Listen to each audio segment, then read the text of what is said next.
Welcome students to one more lecture from halogen derivatives.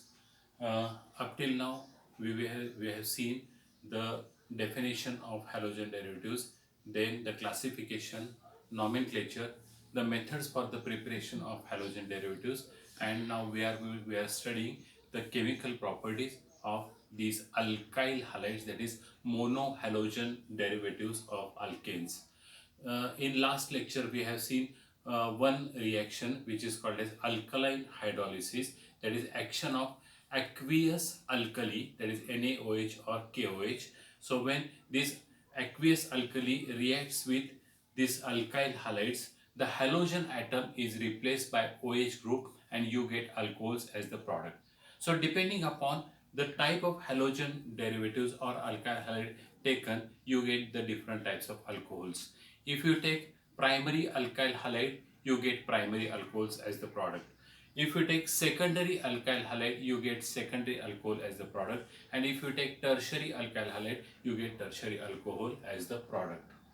The similar reaction can be carried out by using moist solution of silver oxide. So when silver oxide is taken and it is moistened with water, a little quantity of water is added into silver oxide, and when the reaction is carried out, the same reaction take place. The halogen atom is replaced by OH group and you get alcohols as the product. So that was the first lecture in which we have seen the properties, chemical properties, that is alkaline hydrolysis. Now today we are going to see the remaining chemical properties of these alkyl halides. The second chemical property which we are going to see is action of sodium or potassium alkoxide. So when you take sodium or potassium alkoxide and when it is treated with alkyl halide, we are going to see what happens. Okay, so what is meant by sodium or potassium alkoxide?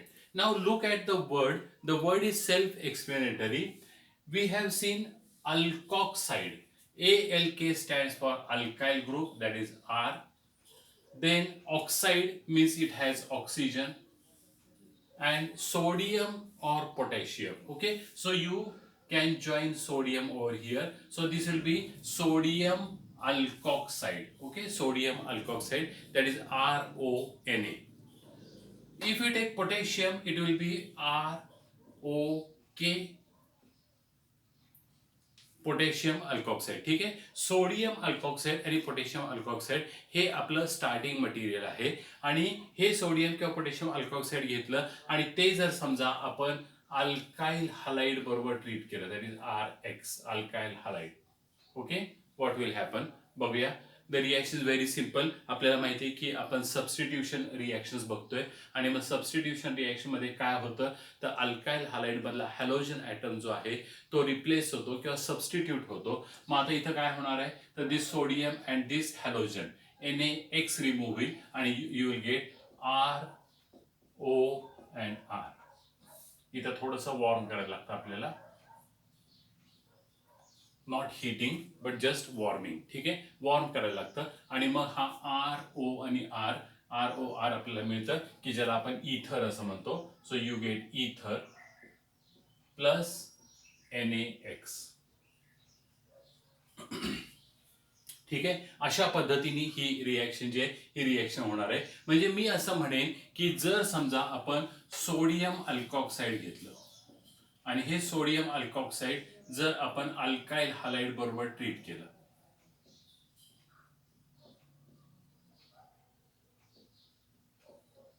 तर आपल्याला मिळतं इथर.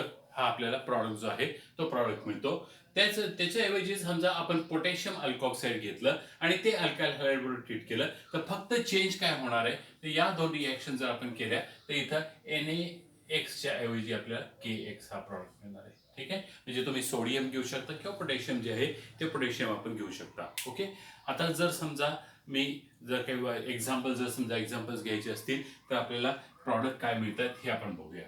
Will take certain some examples. Okay, आणि मग याच्यामध्ये alkyl हलाइडसाठी मी असं करतो CH3 then CH2 and halogen item समजा मी Br घेतला, CH3 CH2 Br. This is ethyl bromide.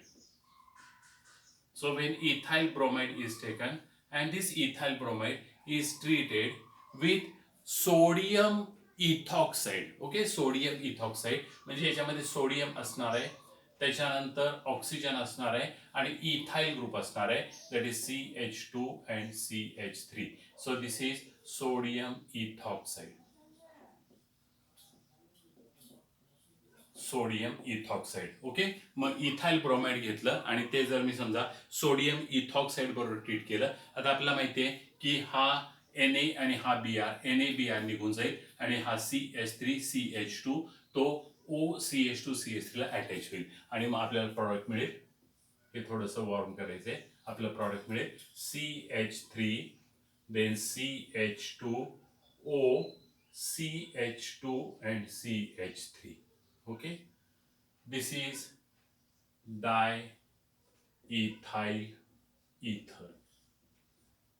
Diethyl इथर. ओके, डायइथाइल इथर आपलं प्रॉडक्ट मिळणार आहे. हा इथाइल ग्रुप आहे, हा इथाइल ग्रुप आहे आणि दोन इथाइल ग्रुप ऑक्सिजनला जोडलेले. सो दिस इज डायइथाइल इथर.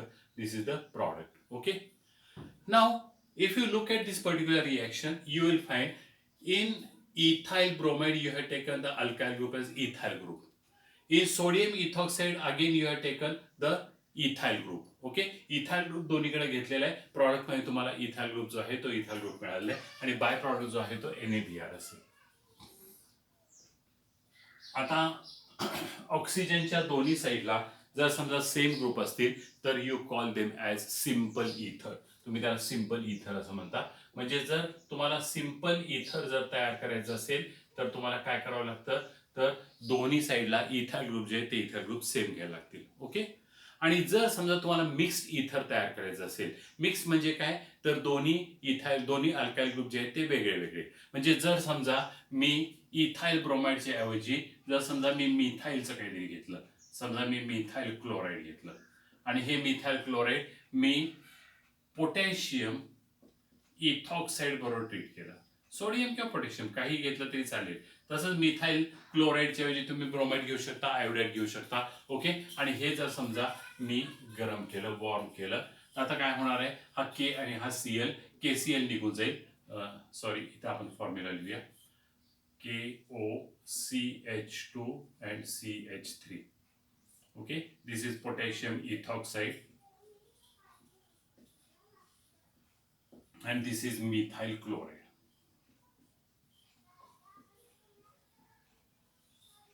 Okay, what will happen, this K and Cl will be removed in the form of KCl. Okay, so KCl will be removed and the main product will be CH3 then O CH2 and CH3.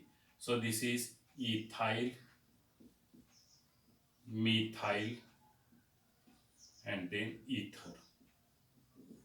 Ethyl, methyl, ether will be the product. Okay, so by this reaction we can prepare the ethers, that is simple as well as mixed ether. Okay, and this reaction is called as Williamson's synthesis.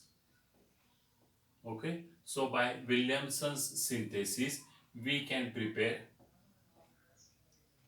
the simple as well as mixed ethers. When sodium or potassium alkoxide is treated with alkyl halide, you get ethers as the product and the reaction is called as Williamson's synthesis. Okay, so this this is the chemical property of alkyl halide which we are going to come across the topic ethers because we have prepared ethers. Okay, आता तुम्ही मी मागच्या lecture मध्ये असं बोललो होतो की जर समजा आपण अल्काइल हायड्रेटच्या केमिकल प्रॉपर्टी स्टडी करत असताना आपल्याला जे वेगवेगळे प्रॉडक्ट जे मिळत आहेत. ओके, आता हे प्रॉडक्ट जे आहेत हे पुढचे टॉपिक्स आहेत.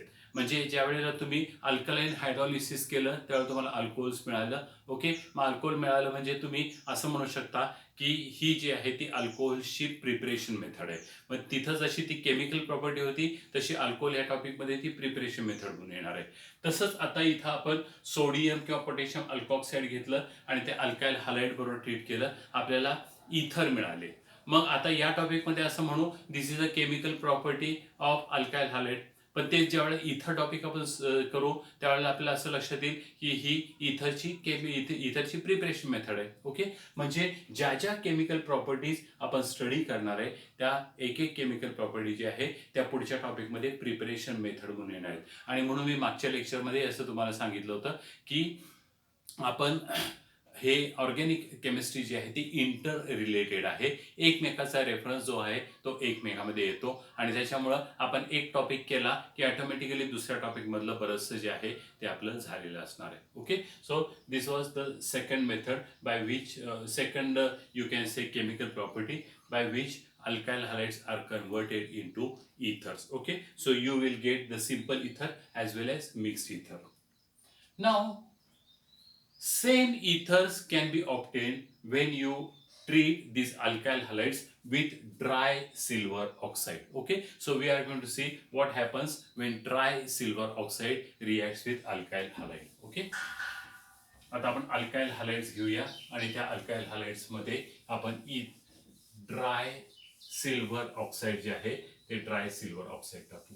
ओके, पुन्हा एकदा मी अल्काइल हॅलाइड म्हणून मी RX घेतो आणि त्याच्यामध्ये आपल्याला सिल्वर ऑक्साइड टाकायचं आहे. Okay, Ag2O.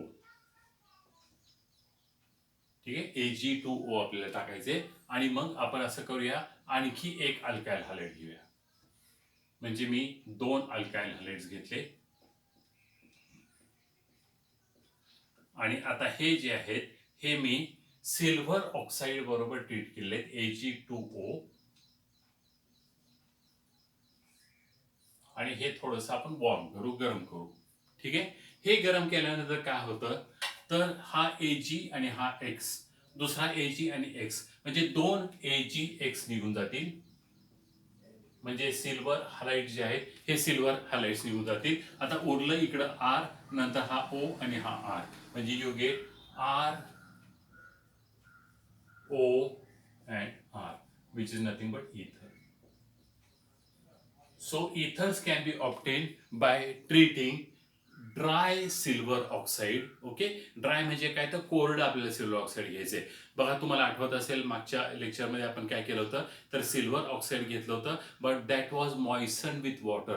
थोडंसं आपण पाणी टाकून आपण ते ओलं केलं होतं, त्यामुळे सिल्वर ऑक्साइडचं कन्व्हर्जन जे आहे ते सिल्वर हायड्रॉक्साइडमध्ये झालं आणि मग आपलं अल्काइल हॅलाइडचं रूपांतर अल्कोहोलमध्ये झालं होतं. पण तेच जर समजा आपण पाणी न घेता जर ड्राय आपण घेतलं सिल्वर ऑक्साइड तर आपल्याला प्रॉडक्ट जो आहे तो इथर मिळतो. ठीक आहे, एखादी रिएक्शन आपण बघूया. CH3 then CH2 and Br. I have taken ethyl bromide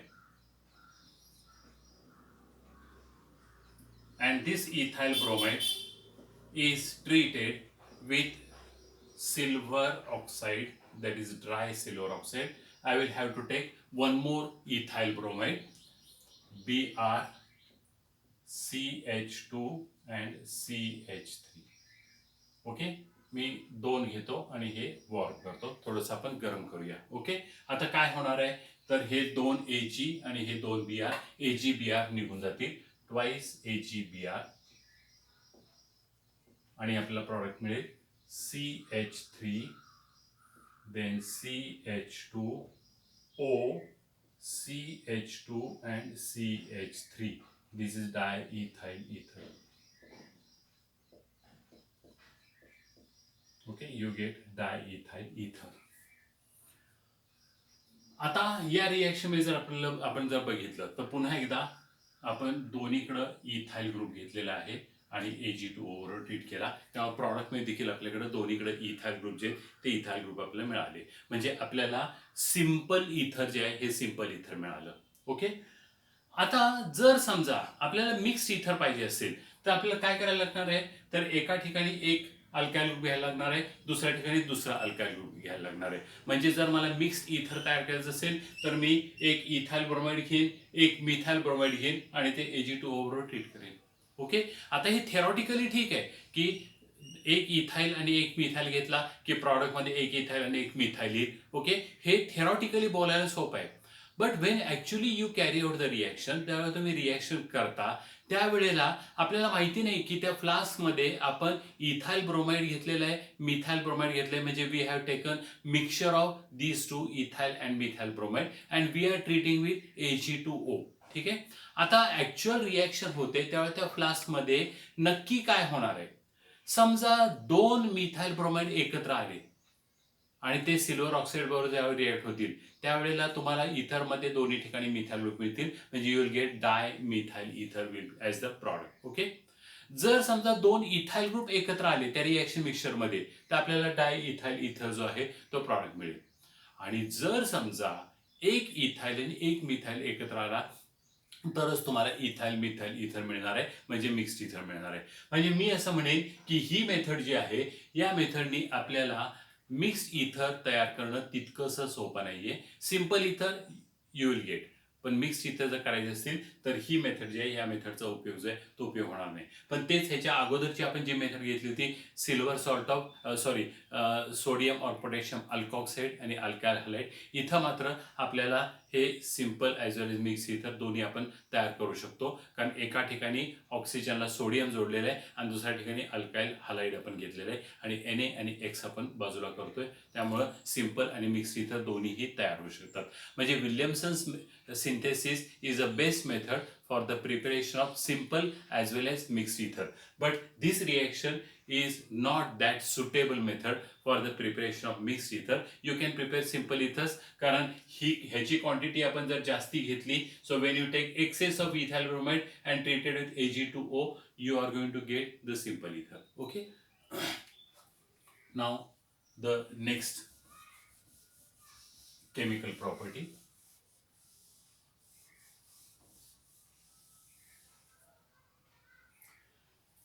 Action of alcoholic solution of KCN, potassium cyanide. Okay. Action of alcoholic solution of potassium cyanide. Okay. आता काय होते ते बघूया. पुन्हा एकदा आपण अल्काइल हॅलाइड घेऊ, दॅट इज RX, आणि हे जर समजा आपण पोटॅशियम सायनाइड बरोबर ट्रीट केलं. ओके. आता हे पोटॅशियम सायनाइड जे आहे ते आपण अल्कोहोलिक सोल्युशन घेणार आहे. Alcoholic solution of potassium cyanide. Okay. Potassium सायनाइडचं अल्कोहोलिक सोल्युशन जे ते अल्कोहोलिक सोल्युशन आपण घेऊ. आता काय होणार आहे आपल्याला माहिती आहे की व्हेरी सिंपल, अल्काइल हॅलाइड जे आहे त्यातला हॅलोजन ॲटम जो आहे तो हॅलोजन ॲटम हा रिप्लेस होणार आहे आणि त्या ठिकाणी सायनाइड ग्रुप येणार आहे. म्हणजे हा के आणि Cl, के के के आणि एक्स निघून जाईल आणि हा Cn जो आहे तो Cn इथे येईल. म्हणजे you will gate R then C and N. I will show it like this, C triple bond N, ठीक आहे, प्लस KX. आपल्याला माहिती आहे की नायट्रोजनची व्हॅलन्सी 3 आहे, त्यामुळे नायट्रोजन हा ट्रिपल बॉन्डनी जोडलेला आहे. कार्बनची व्हॅलन्सी 4 आहे, त्यामुळे हे 3 ने 1 4 ठिकाणी जोडलेलं आहे. Okay. So you get alkyl cyanides as the product. Alkyl cyanide. Okay. आणि आता स्पेसिफिक एखादी रिॲक्शन जे ती रिॲक्शन बघू. समजा मी हे घेतलं CH3 CH2 आणि Br म्हणजे ethyl bromide. Okay. ethyl bromide is taken and this ethyl bromide is treated with KCN, that is potassium cyanide. Okay. Alcoholic. आणि हे गरम केलं. आता काय होणार आहे तर हा के आणि Br निघून जाईल, हा Cn इकडे येईल, म्हणजे you will get CH3 then CH2 and Cn plus KBr. You will get ethyl cyanide.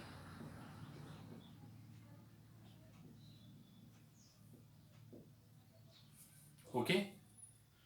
आता एखाद्या कंपाऊंड मध्ये जर समजा ट्रिपल बॉन्ड N असं जर असेल तर याला म्हणतात nitrile. If a particular compound has triple bond N, then it is called as nitrile. आता इथं जर समजा तुम्ही बघितलं तर ट्रिपल बॉन्ड N आहे, so this is a nitrile. Okay. आणि मग आता इकडे कार्बन ॲटम्स किती आहेत तर 3 आहेत, so this is called as प्रोपिओनायट्राइल.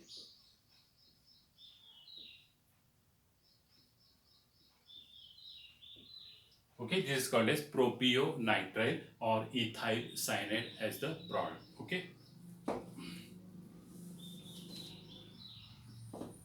समजा मी इथं इथाईलच्या ऐवजी मिथाईल जर घेतलं असतं, म्हणजे CH3 आणि समजा Cl घेतला असता आणि त्याच्यामध्ये मी KCN टाकलं असतं, तर मला प्रॉडक्ट मिळाला असता. आणि हे अल्कोहोलिक, ओके, आणि हे गरम केलं असतं, मला प्रॉडक्ट मिळाला असता CH3C triple bond N, okay, आणि प्लस काय होईल तर KCl. म्हणजे मला मिथाइल सायनाइड मिळालं असतं. So this is methyl cyanide.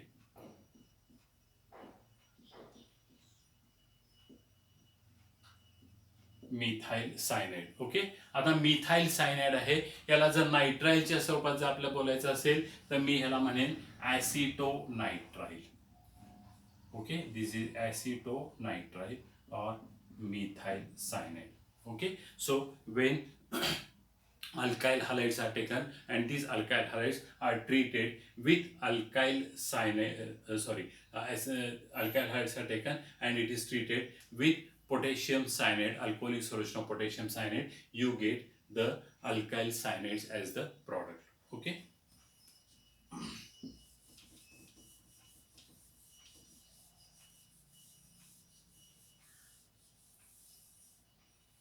Now instead of KCN, if I take AgCN, that is silver cyanide. Okay, मी जर समजा KCN च्या ऐवजी जर AgCN घेतला,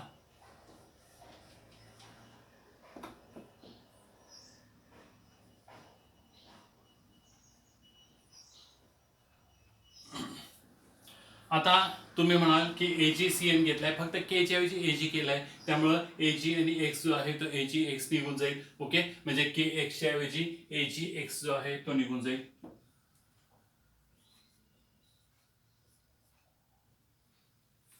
आणि आपल्याला मिळेल अल्काइल सायनाइड. पण नाही, असं होत नाही. ठीक आहे, आपल्याला अल्काइल सायनाइड जे आहे ते मिळत नाहीत. म्हणजे इथं जर आपण अटॅचमेंट जर बघितली तर ही कार्बनची अटॅचमेंट जी आहे ती R ग्रुपला झालेली आहे आणि RCN हा प्रॉडक्ट जो आहे तो प्रॉडक्ट मिळालेला आहे. So when KCN is taken, the attachment of this cyanide, the carbon of cyanide is to the alkyl group. But when you take AgCN, जेव्हा तुम्ही AgCN घेता त्यावेळेला ती अटॅचमेंट नेमकी उलटी होते. म्हणजे इथं काय होतं तर CN च्या ऐवजी अटॅचमेंट जी आहे ती NC अशी होते, N आणि C. ठीक आहे, NC अशी अटॅचमेंट होते. आणि मग आपल्याला जर समजा बॉन्ड्स दाखवायचे असतील तर नायट्रोजनची व्हॅलन्सी 3 आहे, त्यामुळं आपण डबल बॉन्ड दाखवू. ठीक आहे, आता डबल बॉन्ड दाखवल्यामुळे काय झालंय तर नायट्रोजनची व्हॅलन्सी सॅटिस्फाय झाली, 3 आहे, 1 2 आणि 3. पण कार्बनची व्हॅलन्सी सॅटिस्फाय होत नाहीये.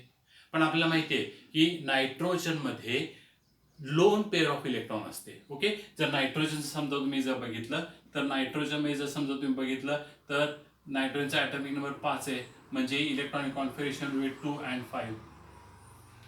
म्हणजे जुन्या पद्धतीने म्हटलं तर 2 5, पण जर समजा नवीन पद्धतीने म्हटलं तर 1s2 2s2 2p3 असं आपण म्हणतो.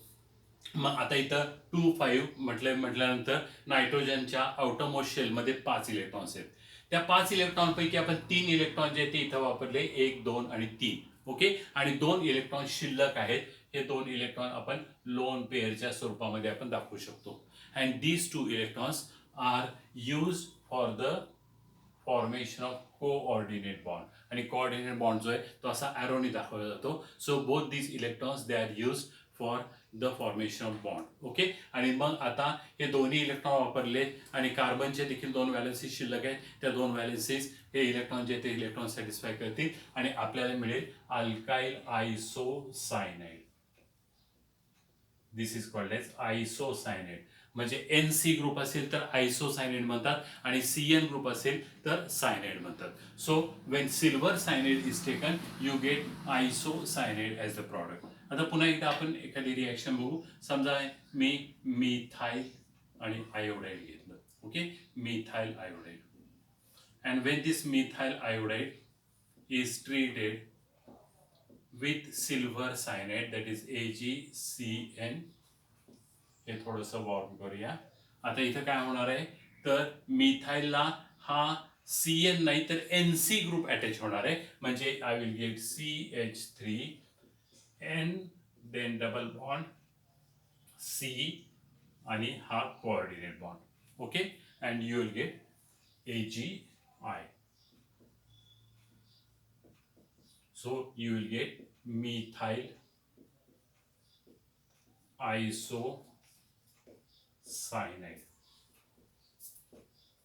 ठीक आहे, म्हणजे आता या रिएक्शन मध्ये एवढं लक्षात ठेवायचं आहे की ज्या वेळेला KCN आपण घेऊ त्यावेळेला तुम्हाला अल्काइल सायनाइड मिळतं, आणि ज्या वेळेला AgCN घेऊ त्यावेळेला आयसोसायनाइड हा प्रोडक्ट मिळतो. ओके, आतापर्यंत आपण केमिकल प्रॉपर्टीज बघितल्या. आता आणखी काही केमिकल प्रॉपर्टीज शिल्लक आहेत ते आपल्या पुढच्या लेक्चरमध्ये जे असतील. Okay, thank you.